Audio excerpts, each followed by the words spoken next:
Combien parmi vous ont déjà décliné un verre en soirée simplement pour éviter de se sentir redevable? Et pire encore, combien ont déjà accepté un rapport, non pas par envie, mais parce qu'ils pensaient devoir quelque chose? Ce sentiment subtilement enraciné dans nos pensées porte un nom, la dette sexuelle. C'est cette impression de se sentir redevable sexuellement envers quelqu'un sans en avoir envie soi-même, mais simplement parce qu'il nous a offert quelque chose, rendu un service ou qu'il s'est montré gentil. Et les études font peur, puisque 40% des Français déclarent déjà l'avoir ressenti. Cette culpabilité omniprésente qu'on nous inculque insidieusement s'invite dès le premier date en transformant notre corps en monnaie. Combien de mecs j'ai déjà entendu dire « c'était pas renta, il ne s'est rien passé ». Comme si l'initiative de payer, d'inviter, d'offrir était en réalité une obligation implicite de rembourser en nature. On connaît malheureusement tous ce nice guy qui s'estime lésé parce qu'il a été gentil sans retour. Mais soyons clairs, érotiser la gratitude n'a rien de gentil, c'est un comportement de prédateur. Payer l'addition ne vous donne en aucun cas accès au corps d'autrui. Cette logique alimente directement la culture du V, comme si les victimes auraient dû se douter qu'en acceptant un verre ou même un sourire, elles créeraient des attentes sexuelles chez eux et l'auraient donc finalement un peu cherché. Cette forme de chantage implicite est l'héritier direct d'un passé juridique bien trop récent et d'une culture patriarcale profondément ancrée. Parce qu'en réalité, c'est dans l'intimité du couple que la dette sexuelle est la plus redoutable. Et tenez-vous bien, le vol conjugal n'a été reconnu par la justice française qu'en 1990. Jusqu'alors, le corps d'une épouse ou d'un époux n'avait pas le droit au refus. Pourtant, en France, 9 fois sur 10, la victime connaît l'agresseur et dans ce cas, 1 fois sur 2, le violeur est le conjoint ou un ex-conjoint. Puis bien au-delà des textes de loi inanimés, l'idée du devoir conjugal s'est gravée dans nos esprits et dans nos mœurs. Or, faire évoluer les mentalités est souvent bien plus complexe que faire adopter une loi à l'Assemblée.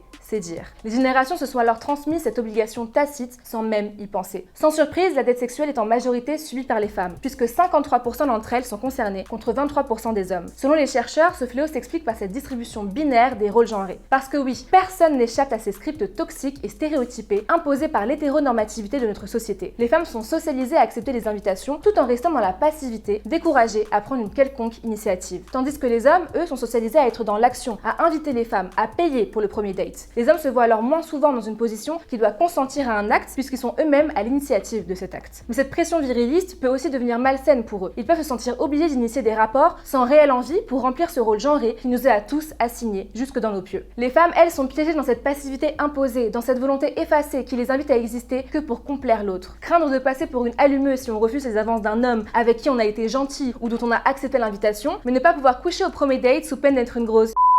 Bref, personne, quel que soit son genre, quelle que soit son orientation, ne devrait faire l'amour pour dire merci. Aucune convention sociale ne peut vous déposséder de votre corps. Perso, c'est pour ça que je n'ai jamais accepté de verre en soirée. Mais je vous souhaite d'en accepter par dizaines, en osant dire non. Et je me hasarde même à rêver qu'un jour, on vous l'offrira, sans logique transactionnelle derrière.